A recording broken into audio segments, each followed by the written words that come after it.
이슈타?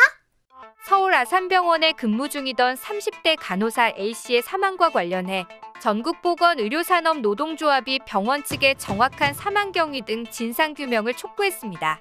보건의료노조는 간호사가 뇌출혈로 쓰러져 숨진 사건에 대해 의사인력 부족이 부른 참사라며 2,700여 병상 규모를 갖추고 9차 급성기 뇌졸중 적정성 평가에서 1등급을 받은 서울 아산병원에서조차 긴급 수술을 할 의료진이 없어 타 병원으로 이송해야 했다는 점이 특히 유감스럽다는 입장이라고 밝혔습니다.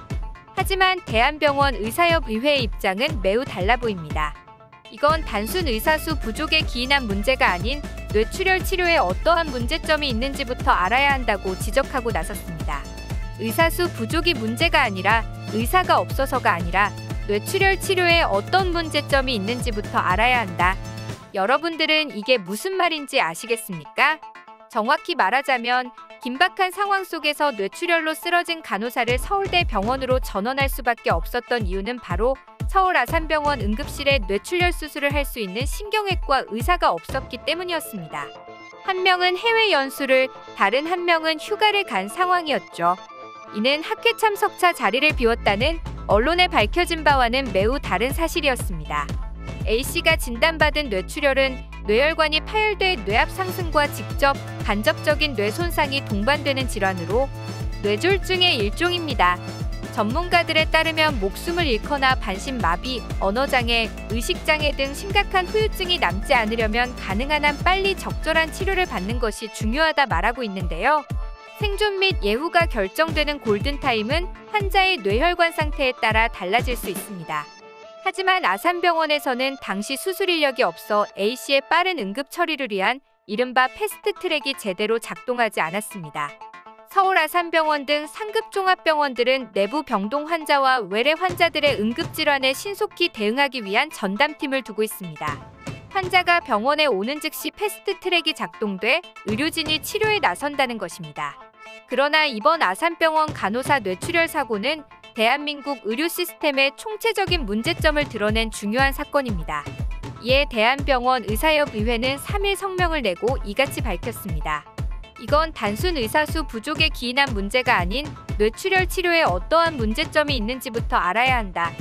이번 아산병원 간호사의 경우 이미 동맥류가 파열돼 출혈이 이루어진 상황이었고 피해 양이 많았다면 곧바로 클립결 찰술이라고 하는 클리핑 수술을 해야 하는 경우였을 가능성이 있다. 그런데 아산병원에선 클리핑 수술하는 의사가 없는 상황이었기에 전원시키는 위험성보다 코일링이라도 시도해보는 것이 낫겠다고 판단한 것으로 보이고 코일링으로도 지혈이 되지 않자 다시 급하게 서울대병원으로의 전원을 결정한 것으로 판단된다 라고 설명했습니다. 하지만 이 사건에서 가장 큰 문제는 왜 아산병원이라는 대한민국 최고의 병원이라고 알려진 곳에서 클리핑 수술을 하는 의사가 없었느냐 하는 점입니다. 협회는 외국에선 클리핑 수술의 경우 신경외과 영역에서 아주 고난이도 수술이라 수가가 매우 높지만 대한민국에선 전혀 그렇지 못하다. 클리핑 수술의 경우 수술 자체도 어렵지만 환자의 예후도 좋지 않은 데다 수가마저 높은 편이 아니니 자연적으로 힘들고 수익 창출도 안 되는 클리핑 수술을 신경외과 의사들도 외면할 수밖에 없는 것이라고 지적했습니다. 이번 사건으로 인해 알려진 놀랍고도 충격적인 사실은 바로 아산병원에 클리핑 수술을 할 수 있는 의사는 단 2명으로 알려졌습니다. 그런데 한 명은 해외 연수를, 다른 한 명은 휴가를 간 상황이었죠. 협회는 의료진의 공백 부분에 대해 남은 한 명이 365일 당직을 설 수도 없어 이번과 같은 안타까운 일이 발생한 것이기에 아산병원도 최소한의 필요한 조치에는 미흡한 점이 있었다고 보여진다. 한 명이 해외 연수를 나가 있으면 당직 체계를 제대로 운영하기 위해서라도 클리핑 수술할 수 있는 의사를 추가로 채용했어야 맞다. 라고 부분 인정하면서도 물론 아산병원에서 채용하려 했으나 지원자가 없어서 채용을 못한 것이라고 항변하면 어쩔 수 없는 상황이라고 말했습니다.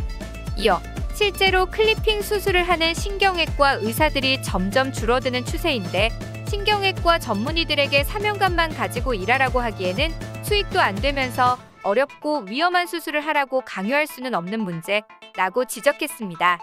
이번 사건에서 드러난 핵심 문제를 보면 흉부외과, 외과, 산부인과, 내과, 소아청소년과 등 필수 의료에 종사하는 의사 및 의료 인력의 부족 문제와 원인 및 해결책이 같다. 현재도 배출되는 수많은 의사들이 필수 의료를 외면하는 이유를 우리는 사실 다들 알고 있다. 결국 이번 아산병원 간호사 사건을 통해서 우리는 필수 의료 분야가 자생적으로 발전할 수 있도록 저수가 체계를 개선하고 왜곡된 대한민국 의료 시스템의 개혁을 시작해야 한다. 라고 말했습니다. 병원에서 일하던 간호사가 제대로 된 치료도 받지 못하고 그것도 우리 모두가 안전하다고 찰떡같이 믿고 있는 병원에서 숨을 거뒀습니다. 이번 사건을 계기로 뭐가 얼만큼 달라지겠습니까마는 30대 간호사의 그 아깝고 아까운 삶을 그 누가 보상할 수 있겠냐는 겁니다. 이렇듯 의료진 공백에도 다 이유가 있었던 거고 시스템 개혁이 필요하니 또 누가 잘못한 게 아니라는 등 정작 사람은 뒤에 두고 의료개혁에만 초점을 맞추고 있는 저들 눈에 과연 30대 간호사의 안타까운 인생이 눈에나 들어올지 모르겠네요.